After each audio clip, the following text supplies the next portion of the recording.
The moon was full and yellow. It wasn't hard, Pamela thought, to share in the awe that had made earlier people see in the transition from summer to winter a time when the line separating this world from the other world blurred. Despite the festive atmosphere and good cheer, the bonfire awoke feelings more appropriate to a pagan celebration marking nature's mysterious powers. The flames illuminated rapt faces, dramatizing features, and rendering the familiar unfamiliar. Pamela felt herself shiver despite the heat, and she was just as glad when, after a time, Bettina said, "I feel like I'm burning up. Let's step back a little and let someone else have a front row spot." They eased through the crowd, past the Greek goddess, a jester, a pirate, and several other costumed revelers, and meandered across the grass until they were near the little stand of trees that marked the northeast border of the park.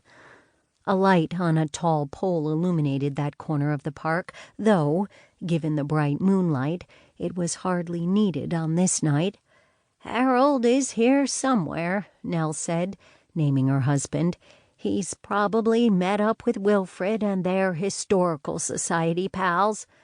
"How about the rest of the Knit and Nibblers?" Bettina asked. "I can't see our straight-laced Roland in a costume, but Holly must be here somewhere. She's one of Arborville's biggest boosters, and she'd never miss an event like this." Bettina took a few steps back toward the bonfire, and Pamela followed her, peering toward the crowd.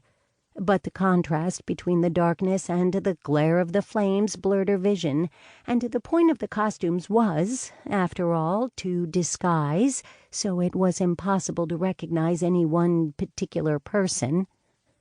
As they stood there staring at the shifting mass of revelers, a sound from behind her distracted Pamela. She grabbed Bettina's arm and whispered, "What was that?" "Someone screamed," Bettina whispered back. The sound came again, louder, establishing that it was indeed a scream and that the person screaming was moving closer. "It's coming from back in those trees," Pamela said. She turned toward the stand of trees at the edge of the park. Nell had turned too, her filmy dress catching the beams of light from the tall pole. Pamela took a few hurried steps toward the stand of trees. A dirt path provided a shortcut to the tennis courts and 2 restrooms in a rustic stone building, and Pamela launched herself onto the path just as the scream came again. It was shadowy back among the trees, but the moonlight offered enough illumination to navigate by. "Oh, my God!" wailed a horrified voice. "She's dead!" The next moment, Pamela found herself hugging a terrified young woman. She backed up the way she'd come, drawing the young woman along with her. After she'd progressed a few feet, 2 voices competed for her attention. One voice was Bettina's, calling her name, and the voice was soon complemented by Bettina's presence. Bettina wrapped both Pamela and her young charge, who was by this time weeping, in a hug of her own, and the 3 of them paused amid the trees. The other voice was not calling Pamela. It was a young man's voice, and it was calling someone named Misty. A figure darted out from behind a tree, a figure not much larger than the young woman who was still clinging to Pamela, but the full moon provided enough light to reveal the newcomer as a young man, or really a teenage boy, and the young woman looked to be a girl, really a girl of about 13 or 14. "Misty?" he called again, and the young woman pushed away from Pamela.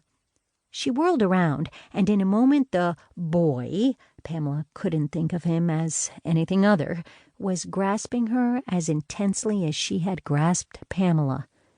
Bettina had by this time let go of Pamela as well. Now she stood beside Pamela and was the first of the 2 to find her voice. "What on earth is going on?" she asked.